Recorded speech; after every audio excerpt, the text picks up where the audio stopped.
Wszystko zaczęło się od króla Jagiełły.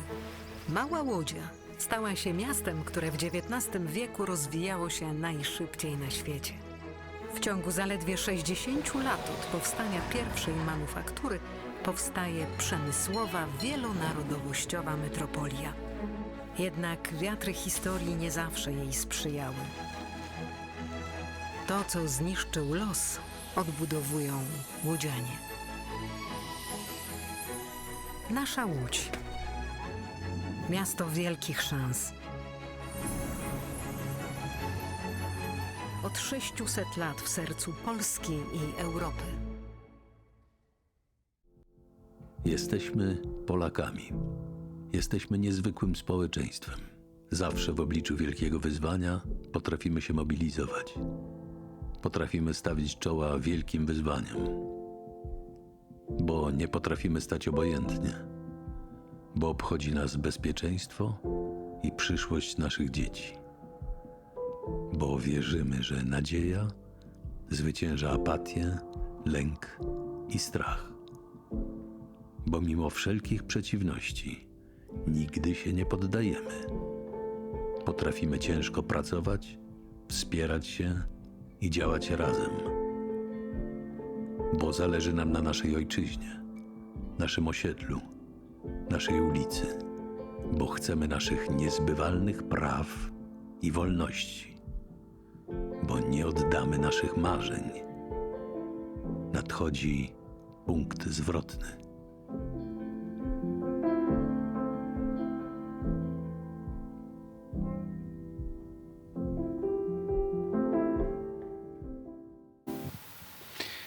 Dzień dobry Państwu. No, punkt zwrotny wysłuchaliśmy tutaj przed chwilą w tym intro i miejmy...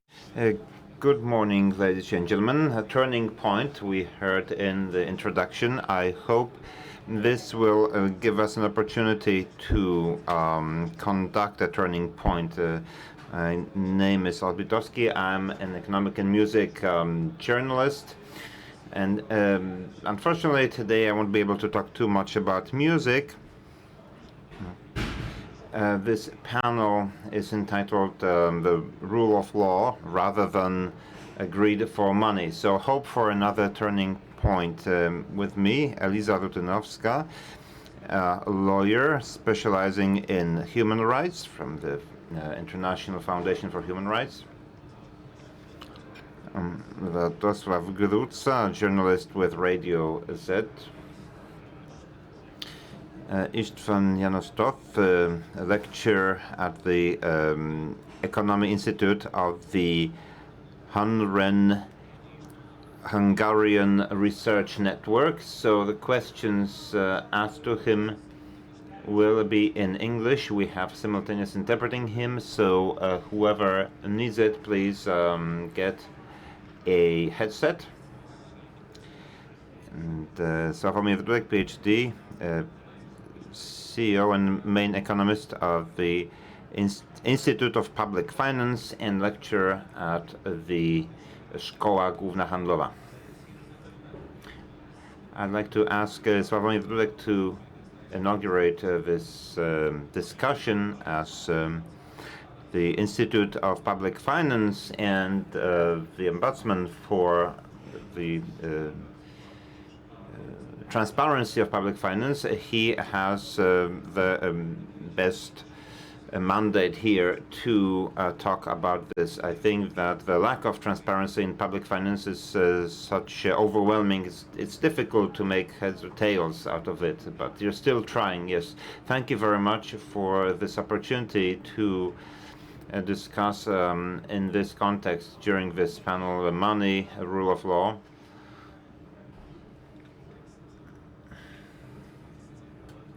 What is the context here? For the past several years in Poland, we've got an unprecedented situation.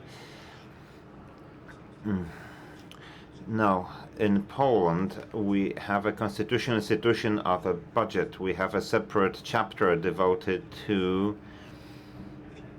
public finance. It's not the case in all countries. Article 219, and let me quote it. Same adopts a budget for the whole country for the budget year in the form of a budget act of law. And the Act on Public Finance specifies in Article 109 that the Budget Act of Law is the basis for the financial management of the country. We have certain regulations on finance in the Constitution. It's not an accident that I am wearing this T-shirt with Article 11A, spending rule that should protect a country from excessive spending. I got it in 2019 from my colleagues and worked at the Ministry of Finance for 10 years, and for many years I was warning ministers of finance against excessive spending. And so I suppose that probably all of you that the special funds created by the Bank Gospodarstwa Krajowego for excessive spending, because it's outside of parliamentary control. The pandemic did not justify this, but the government saw this opportunity. There was a pretext. The European Union changed the rules to some extent, introduced special clauses, so countries such as Poland and Hungary took advantage of it already in 2022. They started to give out checks to self-governments outside of parliamentary control,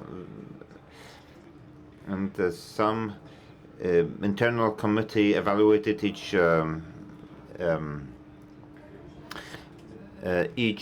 disposition for about several seconds only, so you can actually distribute money politically. There is a temptation of overspending, wasting money, and of course impunity. Paweł mentioned this. There is no discipline there. And figures, what is the scale of opacity? From a bird's eye view, last year the government showed to the parliament an accounting of the execution of the budget is 12 billion zlotys. So it was so low that the Prime Minister organized a conference at the National Stadium, but the actual deficit is 100 billion zloty, but the government showed only 12% of the truth to the parliament. But the government says, okay, we send this information to Brussels. You can find it in Brussels in statistical bulletins. But the statistical bulletin in Brussels is not the Budget Act of Law. And finally, why this title, the rule of money?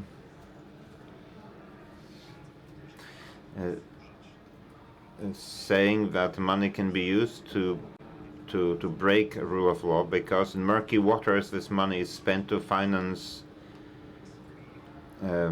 our people, our cronies, institutions, foundations, think tanks that promote and make it possible to hide the truth about breaking the rule of law. So that's one motive of this debate. And another one, public finance, its democratic process of managing public finance is also rule of law. This is also constitution in Poland. For the past several years, the budget has been unconstitutional. And we cannot restore general rule of law if we do not restore public finance.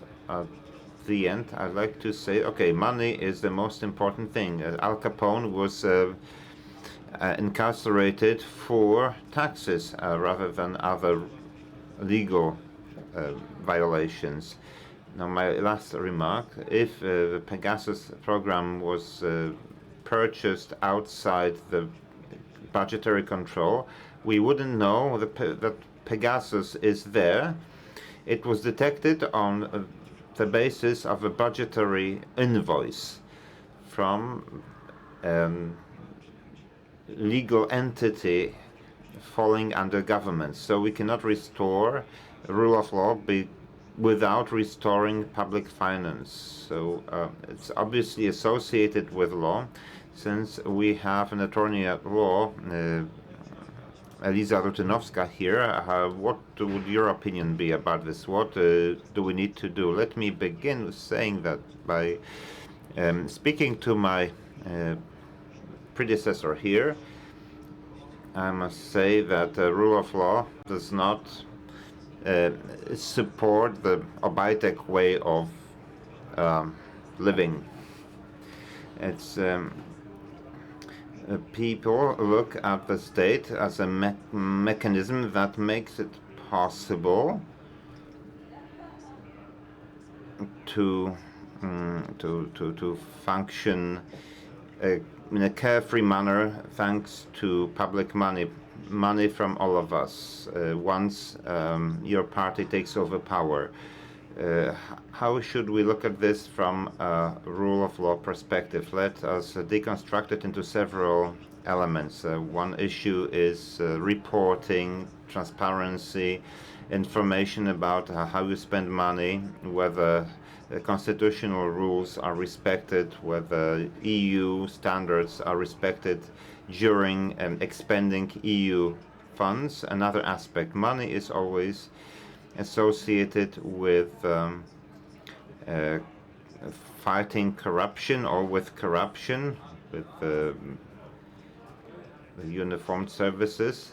If we want, as autocrats, steal someone else's money, first of all, we want to take over control over those who could potentially control us or actually catch us. So we need to deconstruct the uniformed services, especially the CBA or the Central Bureau for Anti-Corruption. So internationally, CBA is recognized as an anti-corruption body. It seems that in light of all the scandals that have been discovered and the overuse of power, this is a very risky statement that this institution fulfills its duties. Then let's look at the prosecutor, the national prosecutors. It's a very dangerous thing that Poland is not a part of the European Prosecutor's Office, because the competence for litigating crime or against public funds, EU funds, can be prosecuted by the European prosecutors independently of national prosecutors. So Poland, not being part of it, not accessing that institution, states that it doesn't want this kind of supervision or control. What should we do? Well, we should, of course, accede to this institution. We need to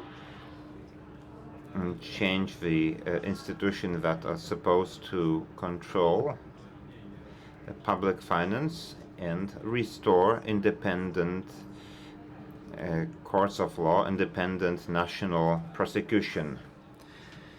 Now, question for Istvan. And when I prepared for this discussion, I watched your public speeches, and I saw that when you introduce yourself, you say, "I'm from Hungary, very corrupt country."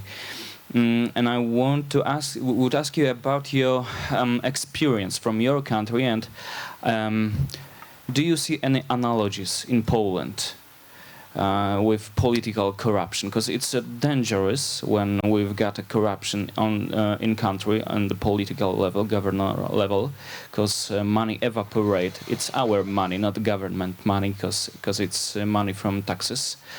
And I would like you about your experience from Hungary and analogies in Poland. Thank you very much for having me. Yes, it's a bad example, Hungary, not a way. I think there is a lot of similarity, analogy, but there is some difference between Hungary and Poland, because we discussed in the car that when we arrived to here that in Hungary there is a 10th floor, and in Poland it is a second floor. When we talk about corruption, political corruption, and I would like to raise a point that why the corruption is very dangerous, because the corruption is not a simple phenomenon. The corruption is a process. And as a process, corruption is an autoregressive process. So, when we start corruption, a political corruption is a very low level. The first step is a very low level, and we behave as a laissez-faire thinking. So we spontaneously we don't care about the corruption, and the corruption, political corruption, will rise spontaneously, and then the level the corruption reach a point. After that, is very heavy, very difficult to maintain and fight against the corruption, because the corruption, a high level of corruption helps to the rise of corruption in the future. And what is happening in Hungary? And what is very good, your point in this discussion, because your report is very important, that you have to act as soon as possible to avoid the Hungarian case. And I think Poland there is a hope. In Hungary, is other. We have other hope, but it's not the same hope. But I think there is a lot of similarity, a lot of analogy, and Kaczynski's government would like to follow the path of Orban's government path, and Orban government did do the same thing that my colleague described his paper. So.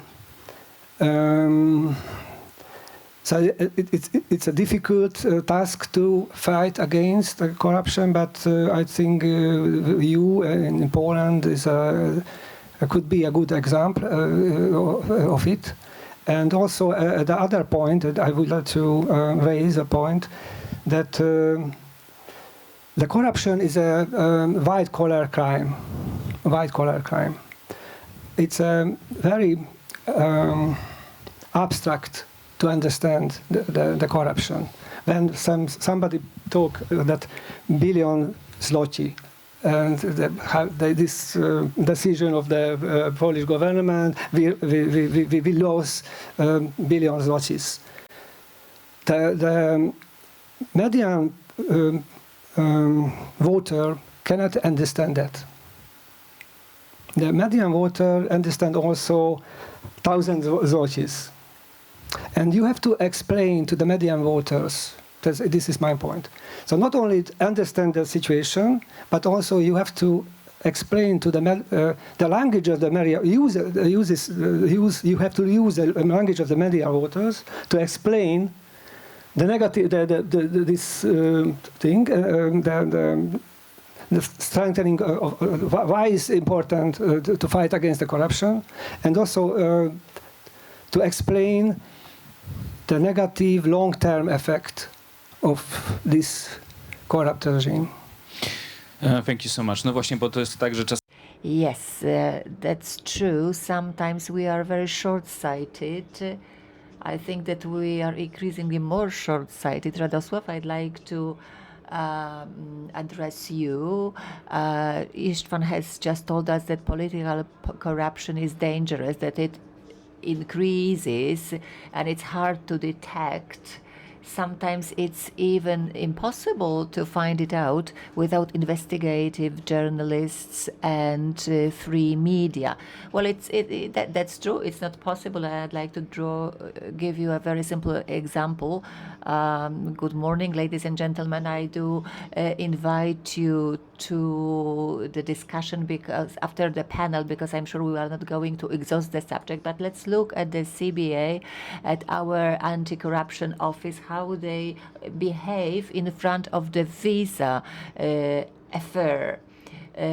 Usually people from this anti-corruption office, they come after something wrong, some misuse of funds has been revealed. It's not there to find out what happened. It's just to show us that this person is taken care of by special services, and then this is the person who you shouldn't talk to because it will be detrimental to you. That's what the vice minister who has been dismissed said about himself, that he felt isolated. What's the most important to this government is to suppress whistleblowers, people who could reveal documents and tell who did what. The fact is that the Minister of Justice boasts himself of 7 people accused of this in this Visa-gate affair. And none of them is an official clerk of this or public official. But you wouldn't be able to do anything like that without them. That's clear. When it comes to this anti-corruption office, they are responsible for the misuse of EU funds, and nothing happens I know at least 3 cases of officers of this office who covered up the abuses of their subordinates, and then ended up as criminals or people with psychological problems. Well, this office is not to detect corruption cases. It is there to eliminate people and also to identify people who can stop the investigation process, the investigation of corruption cases. I can remember one of the first cases, which was then discussed in the propaganda public TV channel. That was corruption in the Lotos company, oil company, where a director of section dealing with biofuels was arrested, while it was obvious that people from the board, they had to give their approval for that. So people are eliminated just to avoid scandals. We turn a blind eye to these scandals. The marshals at the regions, at voivodeships who spend EU money, they tell to their people, well, there is nothing wrong in favoring our people. And relating to Hungary, this year I had a political mafia broadcast on one of the channels, and I was inspired by the book on mafia state. There is a book published, I think, 6 years ago. I think that Mr. Magyar published is the author. And I gave the title to my broadcast after this book, the book written 6 years ago, which seems prophetic, because I found statements there that before the election campaign, it may turn out that party nominates will be paying money to the political party budget. So this is a plan of a mafia state. So we have a situation where functionaries responsible at the top positions in the country either have businesses which, if they lose their positions, mean that they will go to jail. I can give you a lot of examples. One thing more, speaking about the rule of law, let's draw our attention to the fact that this ruling party, what have they done? And Kaczynski says it openly, they have changed the system. They are awaiting the third term of office and they want to change this system formally. Have you voted for the change of our political system? The problem is that in Hungary, they had the constitutional majority for that. Well, in Poland, we don't have any constitutional majority. There wasn't any referendum about changing the political system of the country. And this mafia network was developed by the doing away with different democratic institutions. We have zombie institutions. We have a constitutional tribunal where nothing happens, where the president is described as excellent cook. Well, nothing, no transparency at all. When the judgment is made, the journalists can't be there in the chamber. It's only available on almost CCTV-like camera. And the anti-corruption office is a kind of political police. If you look at what they have done, they mainly cover up all these problems by inciting or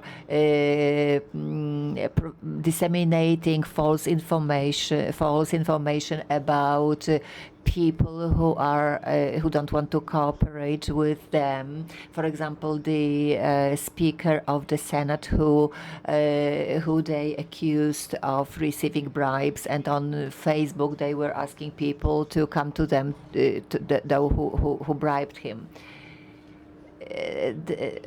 So, and one thing more, I spoke about the Vice Minister of Foreign Affairs.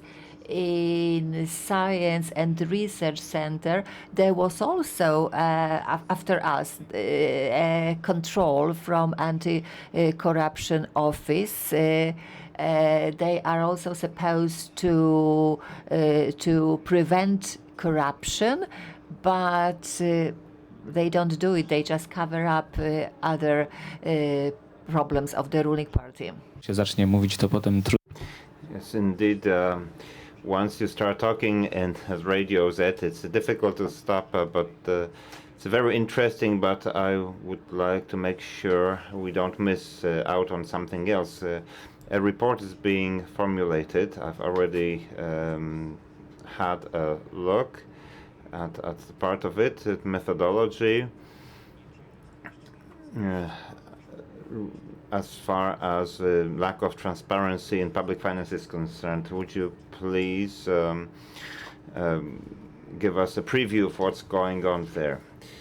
Yes, let me begin then. I'd like to give the floor to Eliza. It's a report where the Institute of Public Finance is a partner. I'm a co-author. Radosław Gruca is another co-author, many other co-authors.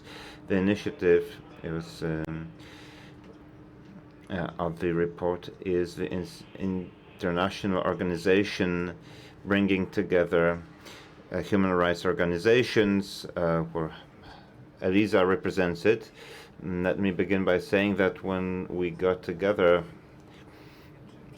speaking about this idea, I'm not sure if the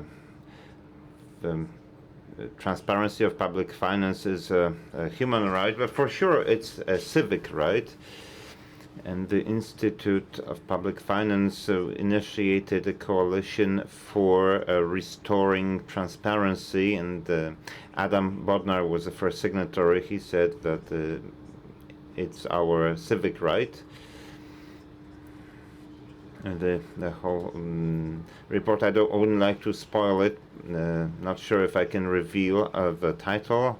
It's going to be published or released on October 10th in the Senate. We are talking to Senator Kwiatkowski because it also touches on the Supreme Chamber of Control.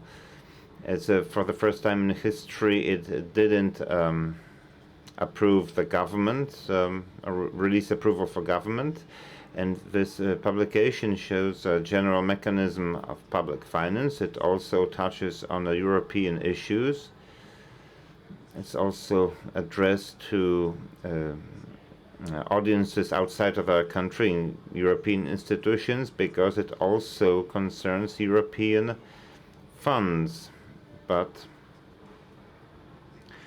the conclusion is, or the assumption is, that we cannot only focus on European finance, European money. Okay, the European Union has many mechanisms. For example, a prosecution that to control whether European money is not used for breaking the rule of law. That would be absurd.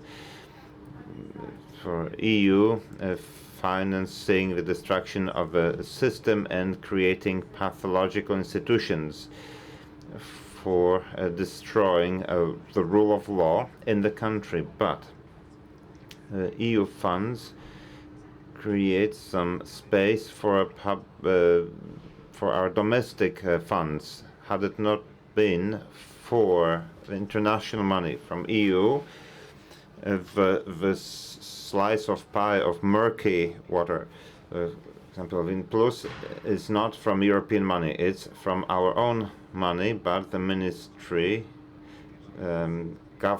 ruled by Minister Czarnek. Okay, first of all, it's the same officers or officials.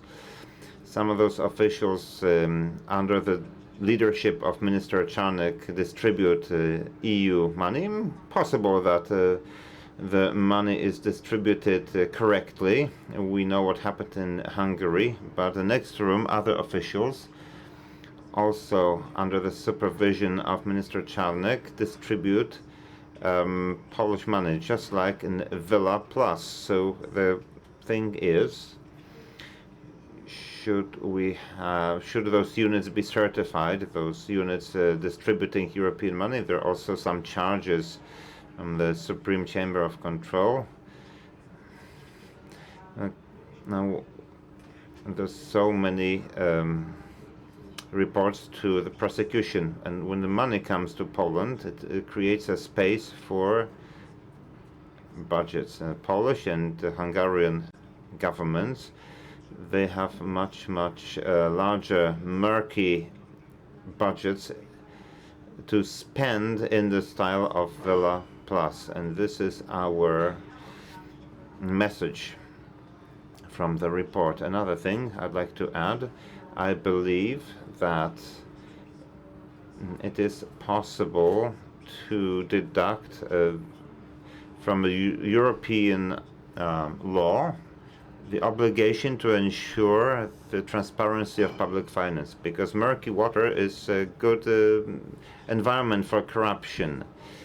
It doesn't mean that there necessarily has to be corruption, but once we ensure the transparency of public finance, investigative journalists will have a much easier job, because then they'll be able to enter the website of the Ministry of Education. Everything will be clear. So that's a basis for transparency. Now, I believe that the European Commission should understand that the rule of law in terms of public finance is the rule of law. And in Poland, indeed, our debt doesn't exceed 60%, the critical level of 60%. Its deficit is higher, it's 5%. But I talked to representatives of EU, said, okay, you don't exceed 60%. In Greece, it's more than 100, but within this 60%, the Polish government created several percent of murky water, and they break the rule of law. And the question is whether a country with opaque public funds can have a rule of law. It is true that the institutions can detect it and fix it, but we need to fix transparency. I'd like to give the floor to Eliza. Maybe she could contribute. Like to chip in. Now I'd like to tell you about the inspiration Sławek Dudek provides. It's not only the case that we found Pegasus on an invoice, but we also looked into other funds, and several different institutions contributed, including a grant to an intermediary company from CBR. Now, if you ask the Bank Gospodarstwa Krajowego about the alternative budget, they would say it's a secret. So you wouldn't get any information. So NCBIR, even though there is proof of corruption and undemocratic spending of money in Villa Plus, at least those units fall under the Act on Public Finance, and they have to release information on the request of the media. But I coined this phrase, the spending haven of Prime Minister Morawiecki. The Prime Minister boasts that the spending havens have been eliminated and the VAT mafias have decreased their activity, but the thing is that money or spending is taken from under the control of the local tax authorities to Seychelles, or some, let's say, an island where you can't see this. What did the government do? By the end of the day, that is 465 billion zloty, so the government transferred hundreds of billions of zloty from the budgetary act of law, subjected to budgetary control to companies. Now the anti-COVID fund is a quasi-fund. We could as well create it within Orlen. It's huge money.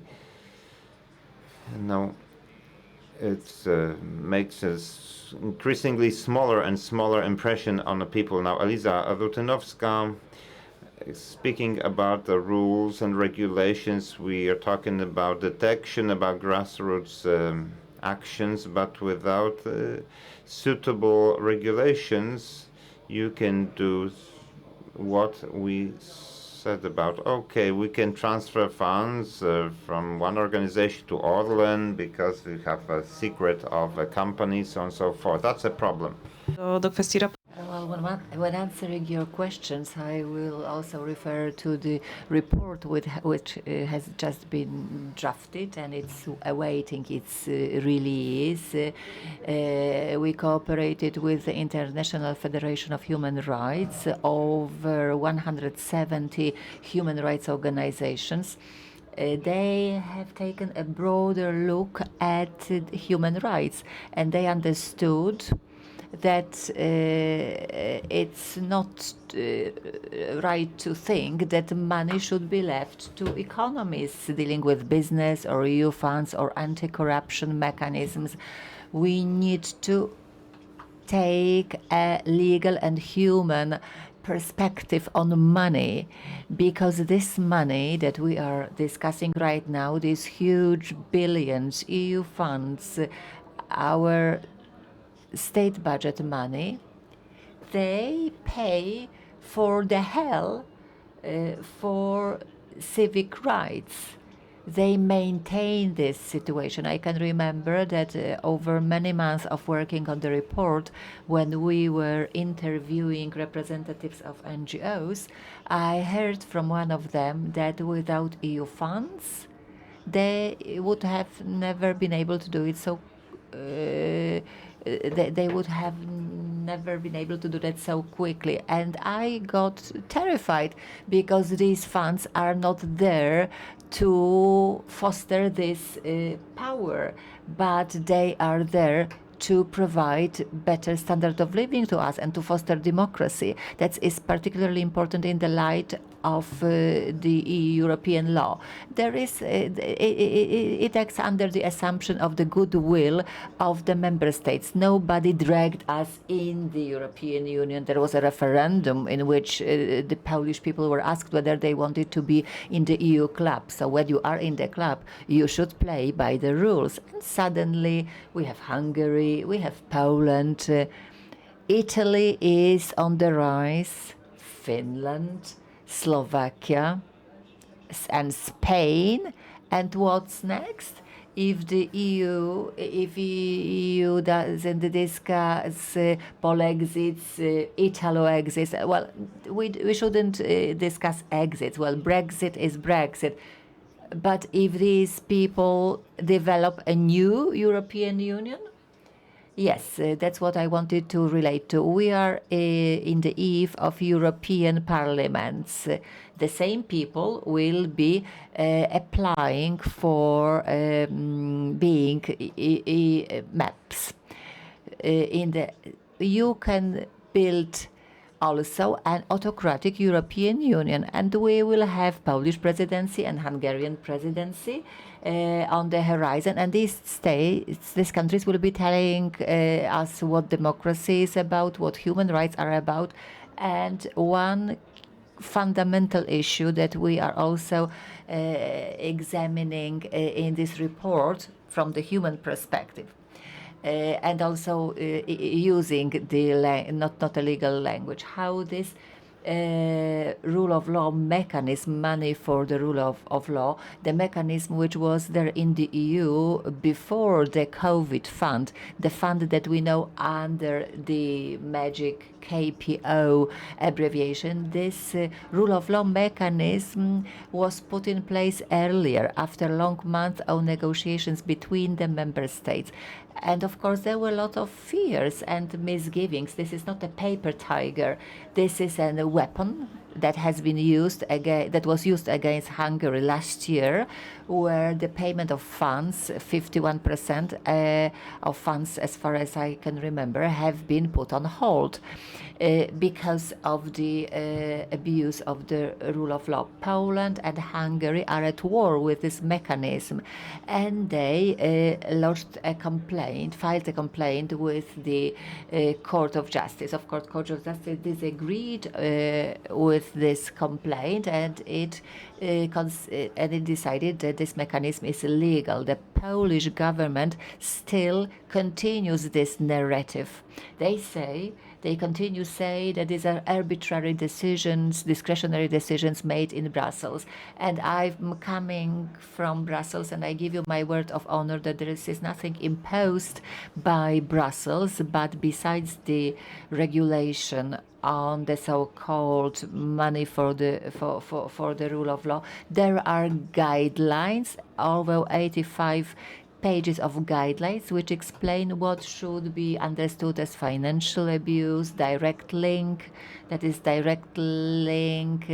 between the breaking of the rule of law, which may imply the loss of EU funds. Thank you, Radek, for telling about this formula that I'm using. Yes, I'm always repeating that we are currently zombie apocalypse in Poland. We have zombie prosecutor, zombie constitutional tribunal, and without giving back the right meanings to the words, without giving them the flesh, the content, we will not do anything.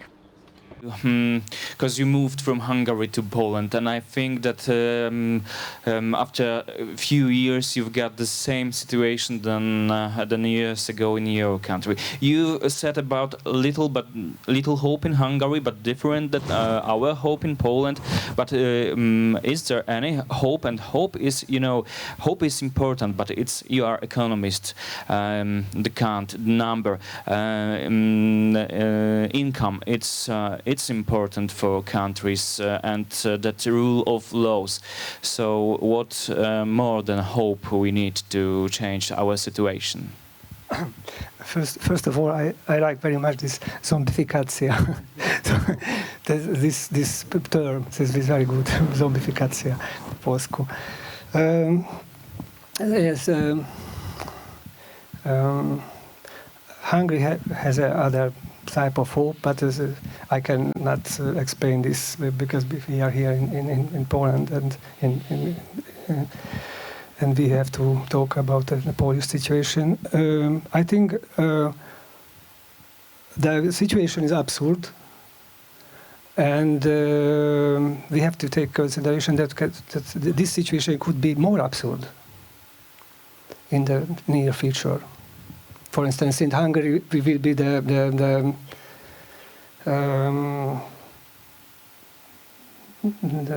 main actor in Europe in the Hungarian presidency. For instance, in the Hungarian presidency.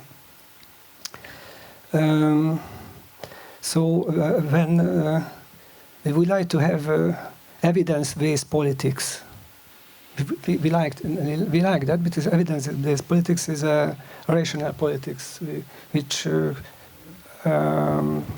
looking for the social wealth and the optimal solution of how we can arrange our assets and our public money.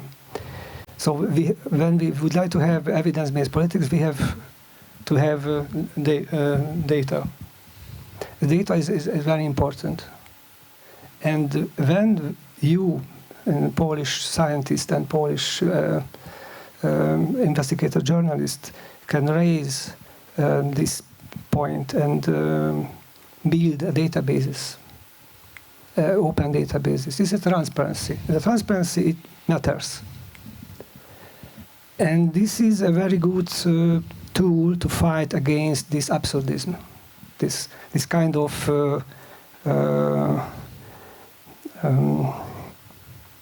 phenomenon, the negative phenomenon. We try to do that in Hungary, but so it's very hard to do that.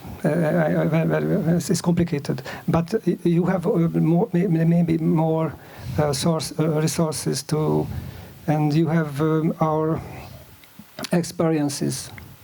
So that is a reason why I said that there is more hope in Poland and other maybe the last point. Can I raise a last point that the cooperation between the investigator, journalists, scientists, lawyers, it's very, very important because it give us a synergy. Not competition, cooperation. As I am a player in Hungary, and sometimes I feel more competitions between the NGOs than cooperation. It's a bad thing. So more cooperation is less competition. Is better in this situation to avoid a more absurd world. Thank you so much. To już zmierzamy powoli do końca, więc będziemy. Okay, we are moving towards the end. Let us summarize our panel with hope, about which Istvan talked. But later on we can continue our talks in the lobby outside of the panel. Now, it was said that transparency is critical. That's what Istvan said. Could you summarize our panel in this context, transparency? First of all, I'd like to quote Orwell, who used to say that transparency is the the greatest enemy of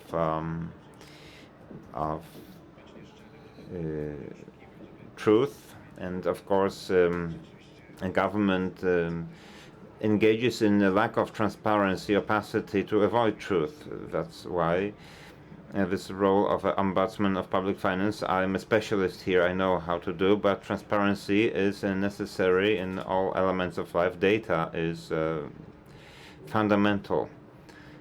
How can we do this? I'll tell you one thing. Institutions are zombies. We have pathological institutions, pathological budget. I'd like to add one more thing. The state's budget is a constitutional institution. In the light of law, institutions are not only buildings, people, it's systemic solutions. So the budgetary process is an institution. Yes, even in the Constitution, the central bank is supposed to combat inflation. It's not working to that end. So indeed, we have pathological budget. We do not have institutions. There's a third sector. I ran from the Ministry of Finance. I established the Institute of Public Finance. It's an independent institution supported by entrepreneurs and citizens. Similarly, Civic Reset and other foundations. Istvan says that organizations need to cooperate. Yes, they need to have some financing to be able to work. So the solution is to support those institutions, support NGOs, but unfortunately it's a difficult situation. It's a similar situation in Hungary. Istvan established a Center for Corruption Research. It's difficult to fund those organizations to function properly. On the other hand, Minister Gliński, Minister Czarnek, finance pathological foundations, institutions that defend the government. They provide pseudo-analyses. It's a fight between David and Goliath. I think sign our petition, go to our website of the Institute of Public Finance, sign a petition to restore the transparency of public finance. Okay, 2.5 minutes, Eliza Rutynowska. Now, in terms of wrap-up, I like to finish such meetings with an appeal, a call to the public. Please do not let those people who have broken our laws go free. Let's demand accountability. Or in Polish, you can translate into responsibility or accountability. We need to vote for people who are not afraid of accountability, who understand the importance of this cause. Now, to end, I'm sure I'm just convincing those who are already convinced. Let's go to the polls. Let's go to the European polls as well, because we are building our country, this housing estate, this street, and Europe, and let us not destroy Europe, this beautiful dream of democracy, because there's a real threat. Radosław?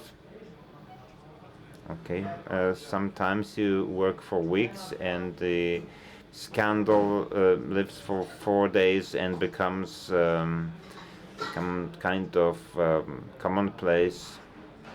We say several dozen billions of zlotys are gone, but people say, okay, it's like with the UFO, maybe it's the case, maybe it isn't. It's difficult to work under the circumstances, but on the other hand, I like to refer not only to hope but also facts.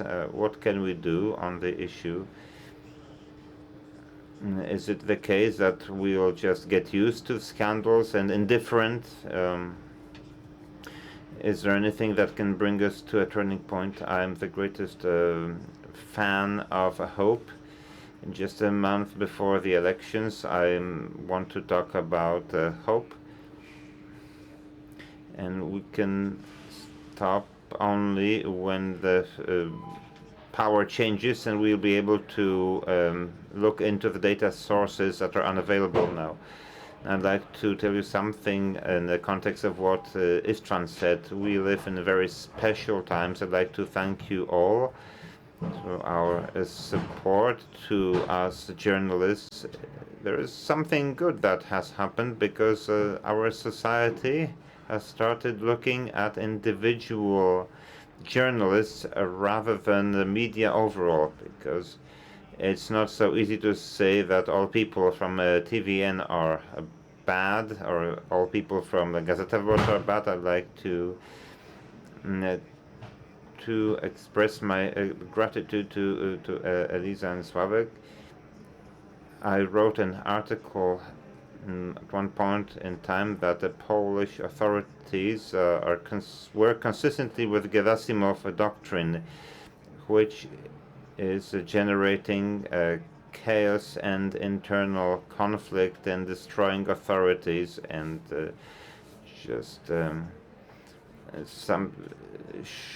a few minutes ago, I listened to Agnieszka Holland, who is being destroyed in a systematic way, and a lot of authorities have been destroyed.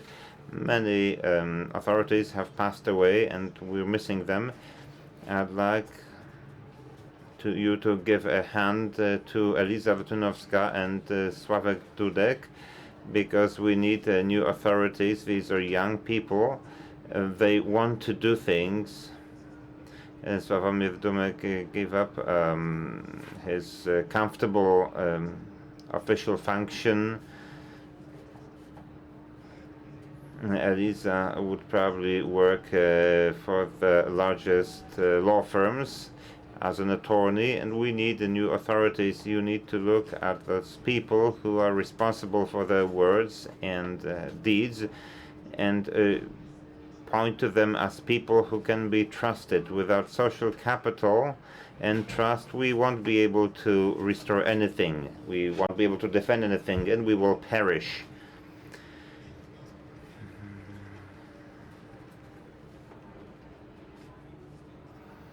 Okay, all is left to me is to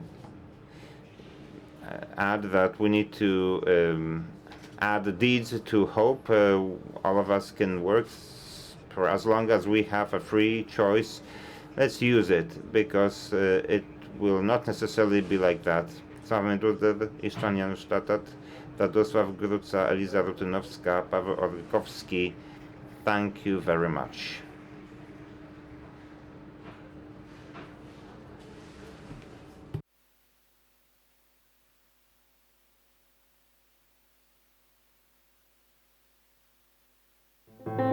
Jestem z zawodu lekarzem, zajmowałam się diagnostyką chorób nowotworowych. W Białorusi zajmowałam się mikrobiologią i molekularną biologią. Byłem nauczycielem szkoły podstawowej. Naszym celem jest budowanie umiejętności, które są ważne na polskim rynku pracy. Szybko nabierają takiej pewności siebie, bardzo szybko się uczą. Wszystko możliwe, kiedy starasz się.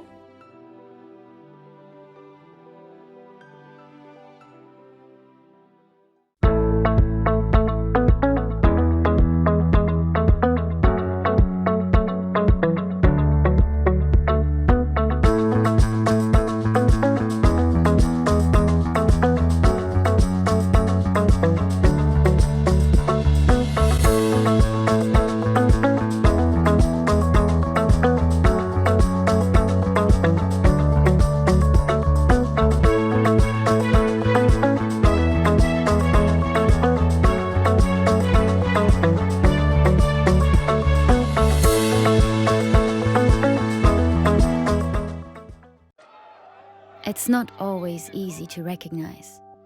It may look like this, or like this.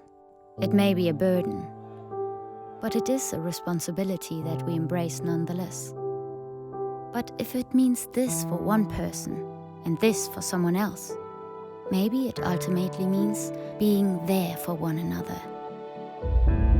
It isn't handed to us, but we know where to find it and how it feels. how it tastes, and what it sounds like when we finally have it. It means different things to different people, but for many, it means everything. And if we all fight for it, it will eventually bring us together.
Dzień dobry.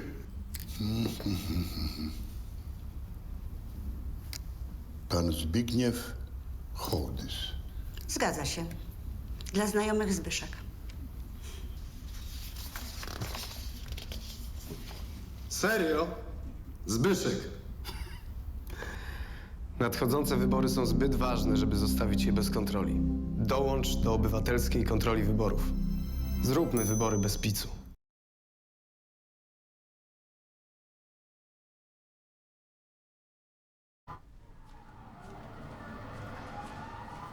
Każdy wybór ma swoje konsekwencje.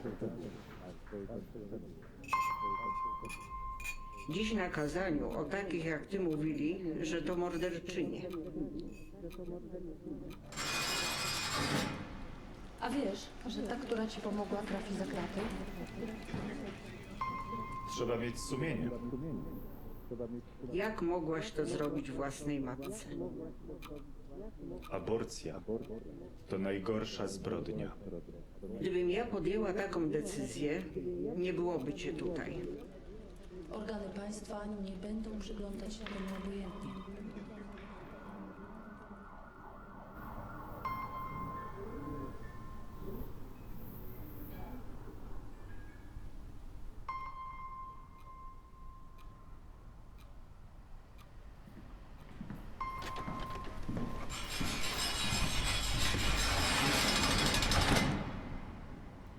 Życie i zdrowie kobiety jest najważniejsze. Stop kryminalizacji aborcji.